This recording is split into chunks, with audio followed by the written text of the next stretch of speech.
My name is Macy, and I'm a 24-year-old woman. Before I dive into this story, you all should know something. I'm all about the glitz and glamour.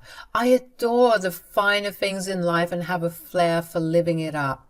My type of lifestyle has obviously garnered a lot of attention from people, both positive and mainly negative, because people hate to see people living in luxury, especially when they look like someone like me. But hey, just because I love rocking designer outfits and sipping champagne doesn't mean I'm some shallow bimbo or gold digger. Trust me. I've got more depth than most people give me credit for, like Marilyn Monroe. Now, here's the tea. I've always dealt with judgments and assumptions about who I am based on my appearance. People see my love for luxury and think that's all there is to me.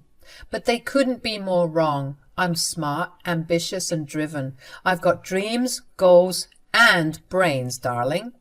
Now, this brings me to the story I'm about to share, because as much as I was used to being harshly criticized, my husband and I were almost killed due to my inability to see my mother-in-law's true feelings towards me. I have to admit she did a pretty good job of hiding her real feelings from me. She made me believe that she truly loved me, but after what I've been through, I'll never make that mistake of trusting her again. Lois had this way of showing affection and making me feel like part of the family. It was like she had a soft spot for me, and I couldn't help but think it was because she saw something in me that she admired. Now, picture this. Family gatherings where I'd walk in with my bold makeup and fierce outfit, ready to make a statement. And you know how family can be, right? Especially if they're staunchly Christian like Tyler's family. They'd shoot me these judgmental looks, whispering behind my back about my excessive and trashy style. But who was there to have my back? Lois. That's who. Whenever those relatives tried to throw shade my way, Lois would swoop in like a fierce protector. She'd shut them down with her sharp tongue and witty comebacks, defending my right to express myself however I pleased. It was like she saw the beauty in my boldness and wanted to shield me from their closed-mindedness. In those moments, I couldn't help but think that Lois admired my youthful spirit and envied my confidence. She had this subtle fascination with my lifestyle, my freedom to be unapologetically me. It was almost like she lived vicariously through me, experiencing a taste of the vibrant life she might have missed out on. I'll admit that part of me enjoyed the attention. I mean, who wouldn't love having someone look up to them like that? Lois made me feel special, like I had this secret admirer within the family. I cherished our moments together, the conversations where she would share stories of her own youthful adventures and how she wished she could relive those carefree days. Because of our closeness, Lois and I had our fair share of outings together. Brunches, luncheons, picnics, and even spa dates were on the agenda. It was like she wanted to bond and create this picture-perfect mother-in-law and daughter-in-law relationship. I was all for it. Having a mother-in-law who genuinely wanted to spend time with you was like finding a unicorn in the sea of drama. I appreciated Lois for her efforts. It's not every day you come across a mother-in-law who goes out of her way to plan these outings and genuinely enjoys your company. It felt like a blessing to have such a wholesome and healthy relationship with an in-law. I let my guard down, thinking this was just another piece of evidence that proved our bond was real. But darling, let me tell you about the day I witnessed a huge red flag that made my jaw drop and my heart skip a beat. Picture this. Lois was at my place, just casually hanging out, as we often did. I was alone in the kitchen for a moment, grabbing some food when I needed to use the restroom. As I walked towards my room, I noticed something out of the corner of my eye. There she was, standing in my bedroom near my lingerie drawer.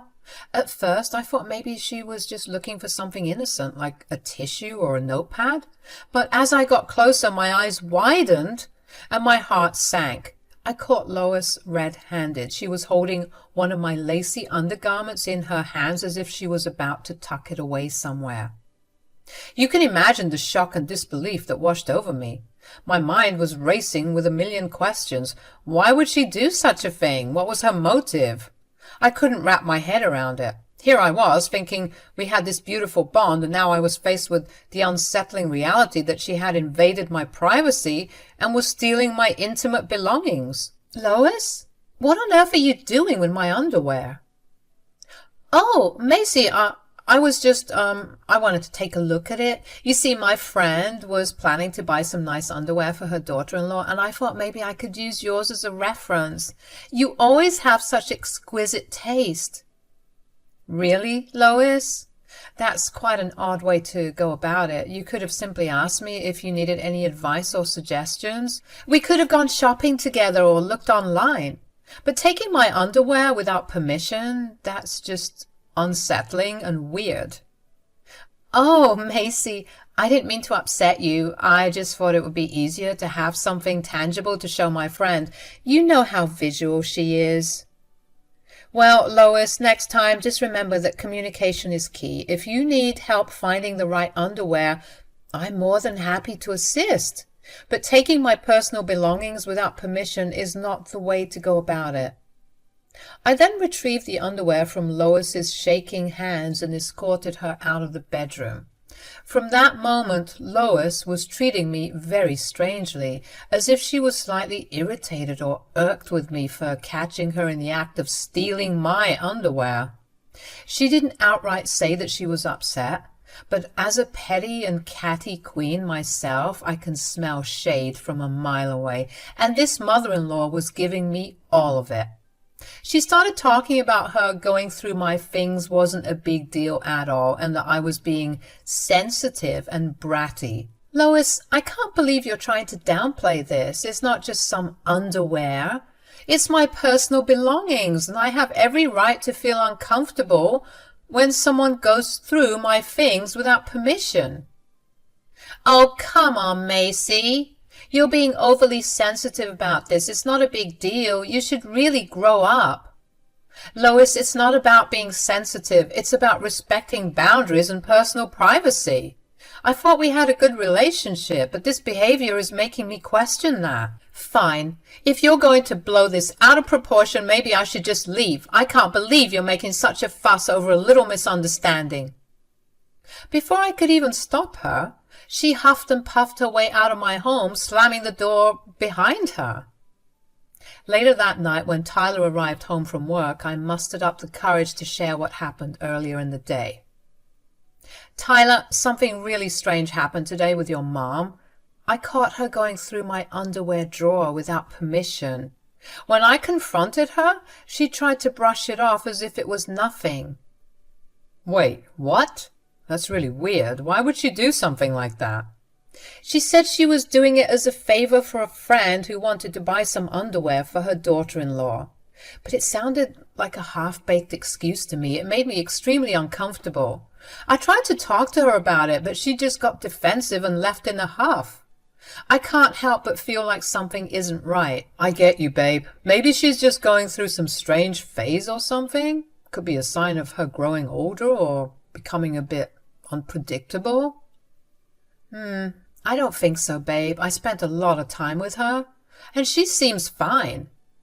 Well, I mean, you never know, right? Mental deterioration has to start somewhere. Maybe it started today. Regardless, it's important that we address this and set some boundaries. I don't want this to strain our relationship. God forbid it becomes a reoccurring issue, too. Absolutely, Macy. We'll talk to her about it and make it clear that invading your privacy is not acceptable. I'm sorry for my mom's weirdness. Yeah, I guess it's okay. I'm just trying to get past it and turn a blind eye. That's the spirit. You two have such a cute relationship. I would hate to see that go down the drain due to a misunderstanding. You're right. Her hostility was probably just coming from a place of embarrassment.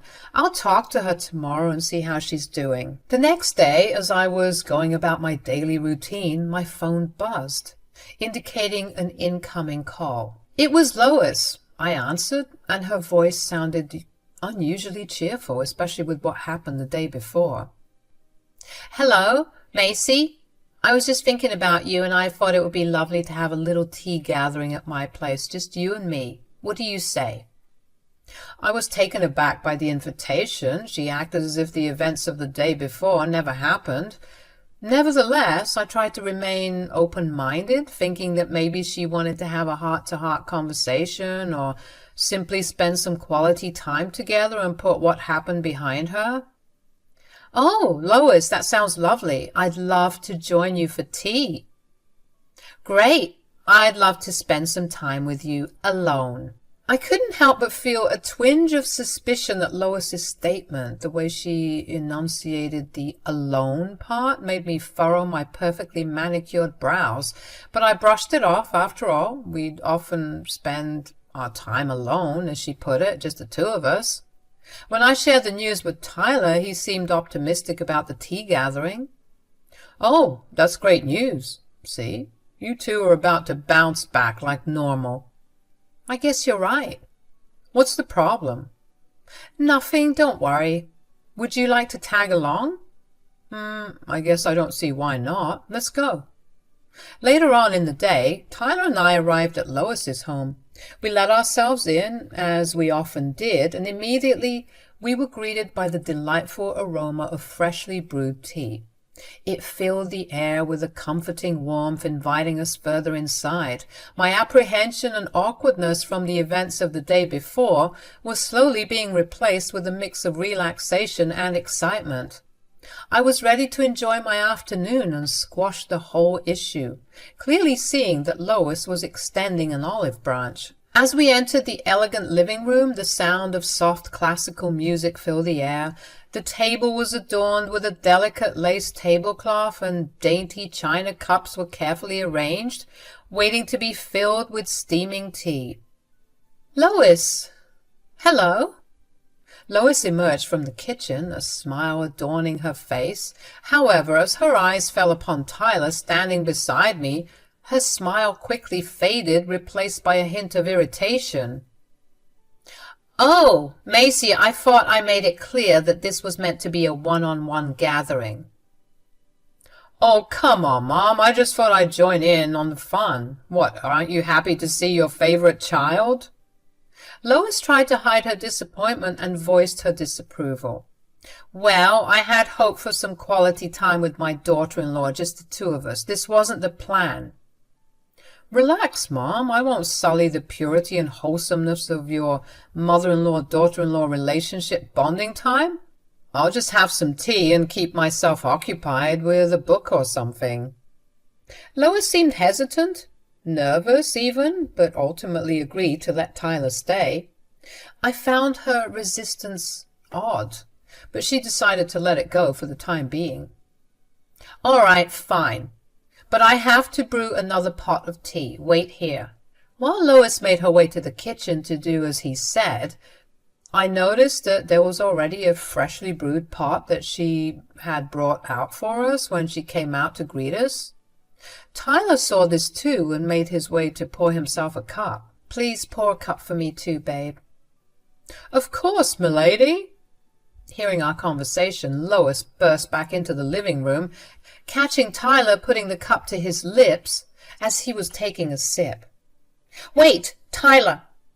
Tyler guzzled everything down, and once he was done, Lois's face turned ghostly pale. "What's up, Mom? I'm sorry, I couldn't wait. I just had to have some tea. It was smelling so good when we walked in, and oh!" It was like a movie. Tyler, a 6'4" man, stumbled and faltered and then quickly dropped down, greeting the floor with a loud smack. I screamed, completely horrified at what had happened. "Oh my God! Tyler! Tyler! We have to call an ambulance now!" But just as I was about to reach for my phone, Lois halted me with an unsettling calmness in her voice. "No, Macy, there's no need for that." I turned to Lois, my eyes wide with disbelief and fear, unable to comprehend her lack of urgency. "What are you talking about? Look at Tyler! He's unconscious! We have to do something!" To my astonishment, Lois appeared strangely composed, devoid of the frantic worry that should accompany a mother witnessing her son in such a state. "Lois, how can you be so calm? This is your son we're talking about." Lois met my gaze, her expression stoic and detached, and finally the truth began to dawn on me. A mix of confusion and horror filled my voice as I confronted her. "What? What did you put in that tea, Lois?" A chilling smile played at the corners of her lips as she revealed her sinister plan. "Oh, Macy, you were never supposed to know. That tea was meant for you. I laced it with drugs." I staggered backward, unable to comprehend the enormity of what she had just confessed. "What? Why? Why would you do such a thing? What could possibly possess you to target me?" Lois's eyes gleamed with a twisted satisfaction as she revealed her dark motivations. "You see, Macy, I never saw you as anything more than a gold-digging bimbo. I believed Tyler deserved better. I wanted to protect him from your influence. This was my way of showing him that." My mind reeled, struggling to grasp the depth of her deception and malice. The woman I had believed to be my loving mother-in-law was revealing herself to be a manipulative and dangerous adversary. "Wow! So you're just like all the rest, huh? I thought you loved me." Lois's cold laughter filled the room, amplifying the gravity of the situation. "Loved you? I despised you. I always have. I just wanted to get in your good graces so that no one would suspect it was me once I offended you." I couldn't believe what I was hearing. What on earth had gotten into that lady? "Tyler's right. You're going crazy. That's why you tried to steal my underwear yesterday." "Me? Crazy? Don't be ridiculous. Well, I suppose the cat's out of the bag now. I'll tell you why I was getting your underwear."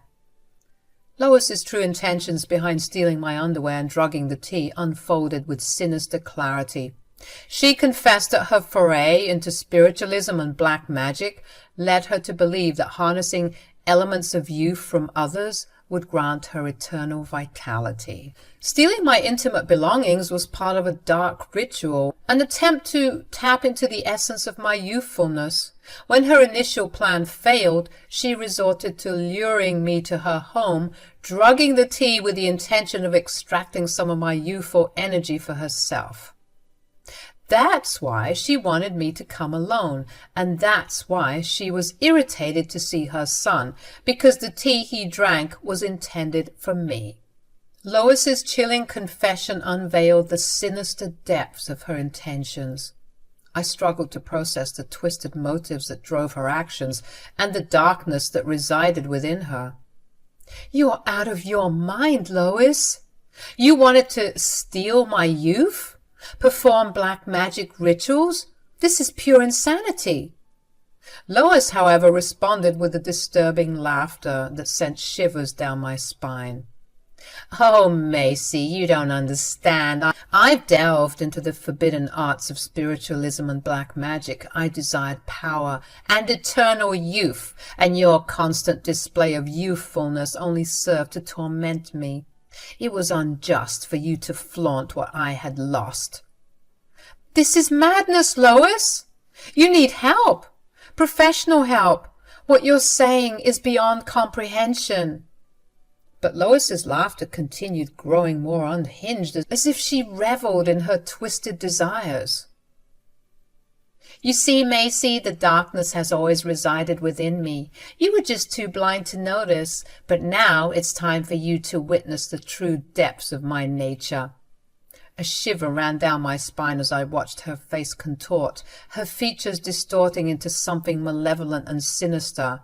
It was as if her true self was finally emerging beneath the facade. My heart raced as I ran outside, desperately screaming for help. I dialed 911, tears streaming down my face as I frantically explained the terrifying situation to the operator. The seconds felt like an eternity until I saw some neighbors rushing towards me, their concerned faces offering a glimmer of hope. Relief washed over me as they quickly grasped the severity of the situation after I briefly explained what was going on with my crazy mother-in-law. Lois emerged from the house, her face twisted with a mixture of anger and desperation. The neighbors formed a protective shield around me, ensuring my safety until the police arrived. I watched as they approached Lois, who had wielded a knife, and swiftly placed her under arrest. The realization that my own mother-in-law had orchestrated such a dark and dangerous plan left me trembling with fear and disbelief. In the aftermath of the chaos, Lois was admitted to a psychiatric hospital where she was evaluated due to her absurd explanations. When Tyler finally woke up in the hospital, I could see the fury and devastation in his eyes as I recounted the shocking events that had unfolded. He struggled to process the betrayal of his own mother, unsure of how to navigate the complex range of emotions he now faced. Our world had been shattered, and we were left grappling with the aftermath of Lois's unthinkable actions. Despite her deranged state of mind, Lois was deemed fit to stand trial. The justice system took its course, and she was sentenced to prison, losing everything that had once held value to her. The trust and love she had once shared with her son and me were forever shattered, leaving a void that could never be repaired. That day marked the end of our relationship and the beginning of a long and painful healing process, as we sought to rebuild our lives in the aftermath of this harrowing ordeal. Yep. So that's my story, you guys. I was the girl who almost got hexed by my deranged mother-in-law. If you ever feel like you're safe from the clutches of toxicity that seem to be an ever-present theme with mother-in-law, daughter-in-law relationships, I urge you to think twice about that, because I thought everything was fine between us, until I learned that she's a psycho. I guess the sobering note in all of this is my poor husband. He's been a wreck ever since his mom went to jail, and I just don't know what to do anymore. If anyone has advice for me, please be sure to let me know in the comments. As for me, I'm more than happy that that wench is in prison. Serves her right for trying to harm me. She got what she deserved, and I'm glad that she's where she belongs.